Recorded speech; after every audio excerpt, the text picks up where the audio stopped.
હા મમ્મી તમે કઈક કરજો ને મારા પપ્પાને વાત કરજો, નકર પછી હવે મારે તો મરવાનો વારો આવશે. હા બેટા અમે તમને છે ને ઈ હાટું કેતા હોય કે મા બાપ કે એમ તમે કરો ને તો તમે હેરાન ન થાવ.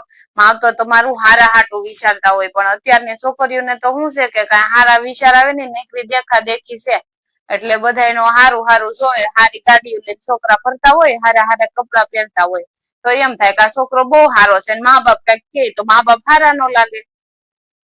અને જો ભવિષ્ય નું ઈશારા વગર નું હાલતું થાવ ગમે એની હારે ને પછી જો કેટલું હેરાન થવાનું છું ને એવું થાય પછી. હા એવું છે.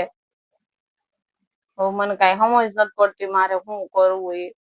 હવે હું તાર પપ્પા ને વાત કરી, જો તાર પપ્પા ને મનાવે માને તો પછી હું કઈક કરે બીજું હું. હારું મમ્મી તમે બને ને એટલું જલ્દી મારું કઈક કરજો, બીજું કઈ નઈ હું તમારી વાટ જોવે. હા તો મને પાછા મારા પપ્પા ને કહે ને મનાવીને મને ફોન કરજો. એ હાટું જ તે અમે તમને કે જો તમે તો ન માનો તે દી એવું કરી નાખ્યું, જીદ કરીને વહી ગઈ, અને હવે અત્યારે તમે ફોનમાં ફોન કરીને રોવો. હવે માવતર ને એક તો હેઠું ખોયા જેવું થાય, અને 6 મહિના નો થાય ત્યાં હવે ફોન કરીને કે મમ્મી મને લઈ જાવ. હવે હું સમાજમાં મોઢું દેખાડવું મા બાપ ને, એમ તો તું વિચાર કર.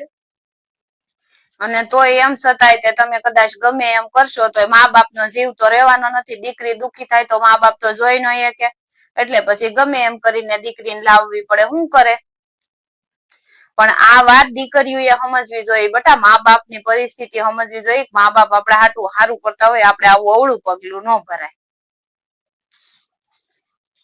હા એટલે હારા હાટું જ હું કેતી હતી. કઈ નઈ હવે જે થઈ ગયું એ થઈ ગયું. હવે હું તાર પપ્પા ને વાત કરી અને એને મનાવી અને પછી અમે તને ફોન કરશું. હારું હાલો મૂકું. હારું. દરેક દીકરીઓને મારી 2 હાથ જોડીને નમ્ર વિનંતી છે કે આવું પગલું કોઈ નહી ભરતા, જેથી કરીને આપણા મા બાપ ને સમાજમાં નીચું જોયા જેવું થાય. અને આપણે તો આપણા ભવિષ્યનું નથી વિચારતા, પણ આપણા મા બાપ જે આપણા હાટું વિચારતા હોય ને એ એને સારું જ વિચાર્યું હોય.